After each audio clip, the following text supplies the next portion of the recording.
Hey guys, it's Clovis, and today I wanted to talk about how to destroy Manawwydan, the Chakra version, in 3 turns.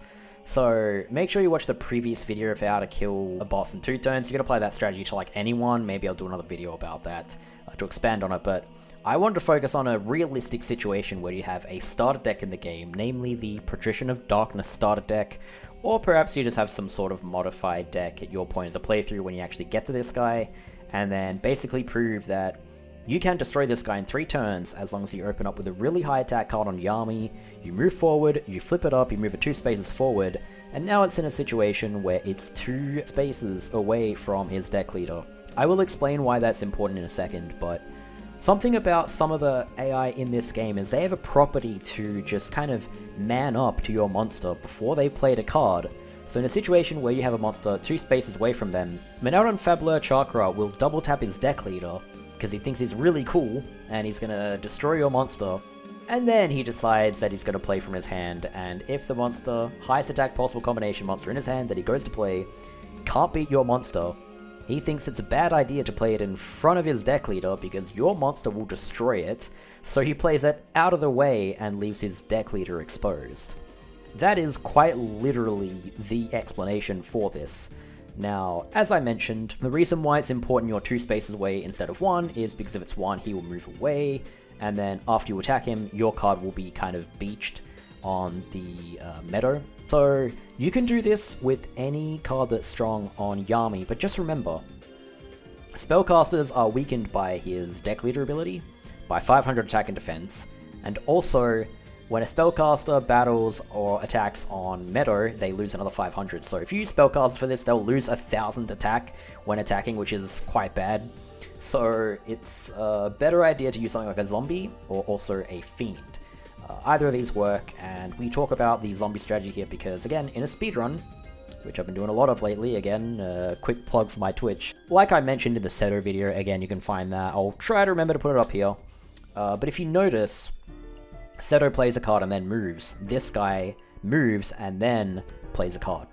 And again, he doesn't feel the need to move away because there's space between him and your monster, so he can respond to it. But there's a bit of a problem with that, you know. If it's his first turn, the only monsters he can actually play are Gate Dig and Kinetic Soldier, because these are 3 SP, and he doesn't have any other monsters in his deck that are lower than 5. If you guys don't already know, you start with 4 summoning power, and the enemy also does, so if the enemy has something like a Red Eyes Black Dragon in their opening hand, they can't play it. If the enemy has a bunch of, like, if they have like 2 Red Eyes Black Dragons and 2 Summon Skulls and like a Toon Summon Skull, they can't play any card on their first turn. This also means that you're likely to see a trap or a spell on their first turn. Something really strange, you may already know this, Manawwydan can actually open with a Dark Hole and just activate it, even if you don't have anything on the field. It's just, I don't know, the AI in this game is kind of broken. Really, I don't know what else to say about it. But it's just quite entertaining. It's purely entertaining. You really can just launch a high-attack zombie at this guy, watch him play a card out of the way, and then just kind of attack him twice. And that's it. You've won. It's the final boss of the game. This is like quite literally the toughest opponent in the game. He can OTK you, but if you have a really high attack zombie on your first hand and he doesn't Dark Hole it and he can't beat it, like, it's over. Like, it's pretty much over. Now, obviously there are more intricacies to this, so something that's really worth explaining is that the AI actually does calculate equips, but they can't calculate Ryoku because, well, they just can't. They weren't programmed to actually calculate what half of your life points are and add it to a monster. So what this means is, say if I have 2600 attack, something like a dragon zombie with a violet crystal, if his opening hand has Kinetic Soldier, he will play it to the right because it won't beat it, but if he has Kinetic Soldier and Megamorph, that's 2650, so he'll play it in front of you and kill you. Now the problem here is that if he has Kinetic Soldier and a Ryoku, even though that's, say if you're still on your, you know, assuming you're still on your starting life points of 4000, that would create 4350, but he doesn't think that'll beat your card because he doesn't calculate the Ryoku, so he plays that out of the way. However, if he has a Megamorph and a Ryoku, he will absolutely play that card between himself and your Dragon Zombie. He will make 4650, and again, if you understand the nature of how broken Ryoku is, the unfortunate reality is, in a situation where he plays a monster between his deck leader and your monster and adds Ryoku on it, you've lost because his card already beats yours, and Ryoku takes half of your life points and adds that as damage, and then he deals that damage difference, which is always going to be an OTK. I think literally once in my life I haven't got OTK by him playing with Ryoku, and I don't know exactly what that is. It was something to do with Labyrinth Tank. I really don't get that guy with Labyrinth Tank. That's beyond my knowledge even as someone who's played this game a lot. So I can't really explain that, but if you actually try this strategy and he opens with something like, again, let's say you have just a normal Dragon Zombie. He's going to play Kinetic Soldier in front of him, or you have like a Skelgon with no equips. He will play Kinetic Soldier in front of himself and attack your card and destroy it. So any Ryoku's is bad news. The other thing is Gate Dig, that'll never beat like any of your zombies. Like even if you have a Fiend's Hand, he will just play that to the right and then flip it up and gain all his summoning power. Then you're in a bit more of a tricky position. It's a bit trickier with the Fiend's Hand. So if we actually don't open with this card, we do have some alternate strategies, albeit they are quite slow. So I want to go into a slower, reliable strategy. This is a funny sort of way to kill this guy if you can achieve it. You need a card such as Fiend's Hand or Swordsman from a Foreign Land. You also need non-monsters. So the point of this is my opportunity to tell you guys about how the AI aren't threatened by cards that they perceive as having 0 attack. Basically, this means any spell or trap, or again, a monster that actually has 0 attack. Another example of this is actually if the enemy assumes your card, like your face down, is 0 attack, they're not threatened by it. That will come in handy for other manips. I just do want to focus on these strategies for Manawwydan Fabler Chakra. So, here we go. If we open with something like a Fiend's Hand, we don't have any high attack cards, what we can do is launch it. Hopefully don't get OTK by, you know, Kinetic Soldier and Ryoku. Like, he can still play on if he Kinetic Soldiers, but yeah, Kinetic Soldier Ryoku is just, you're dead. So you defend with the Fiend's Hand, and now he will attack that with whatever card he plays on his second turn. And then you move forward, and then you plug the spot in front of him with a non-monster. So the main reason why this strategy works is that he is not threatened by that tile, so he doesn't move away. So if you actually try to think of it from his AI's perspective, he doesn't have any spaces in front of him available to play a card, so he picks the next available space, which is either to the left or the right of his deck leader, and then he doesn't want to move it anywhere, he just kind of leaves it there. Like, some cards, I think like a Gate Dig, he might move, but he can't really move over the Labyrinth unless he's got a Labyrinth Tank, so he will honestly just kind of sit there and do nothing, and as long as you don't have any monster threatening him and pushing him away, you can attack him, and then as long as you get rid of that monster, he will just sit there. So you can play, for example, you can move your deck leader over the monster, or you can play a spell over a monster that attacks him.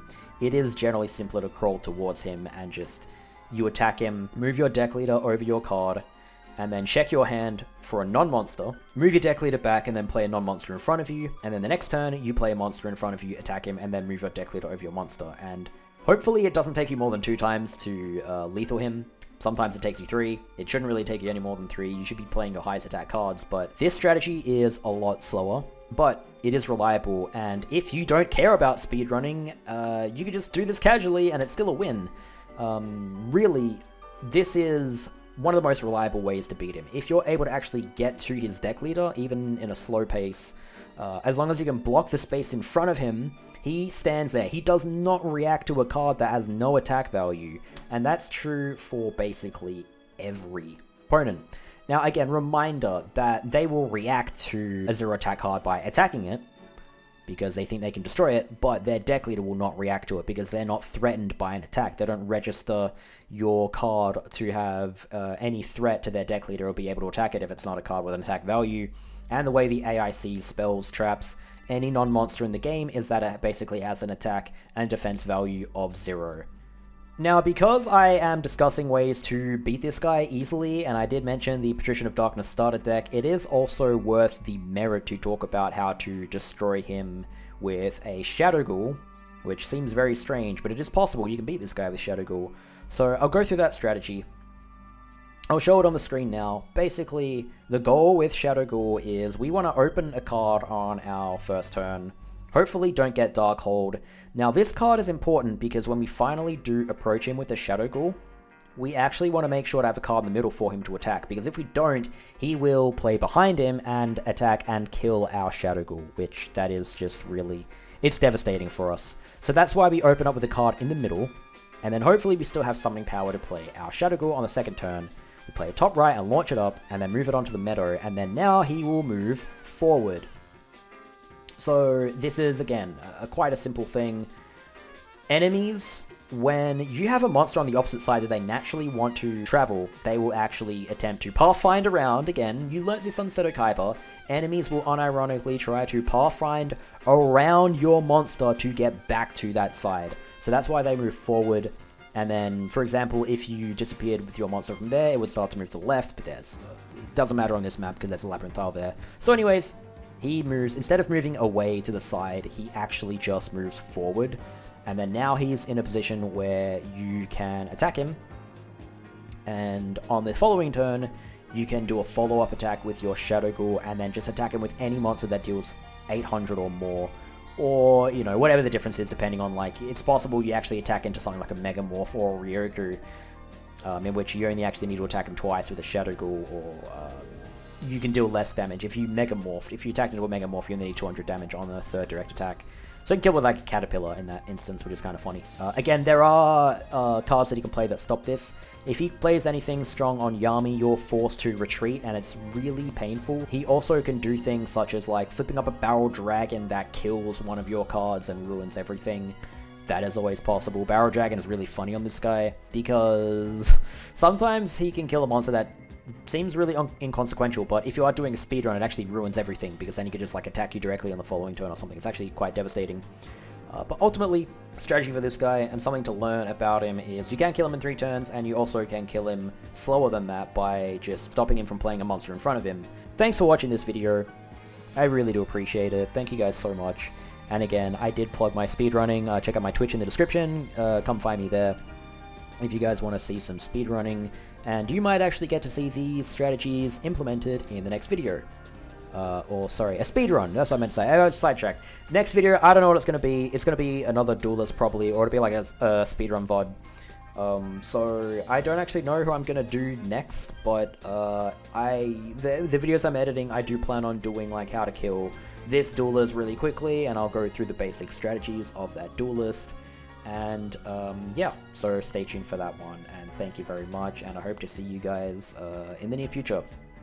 Thank you, and bye-bye.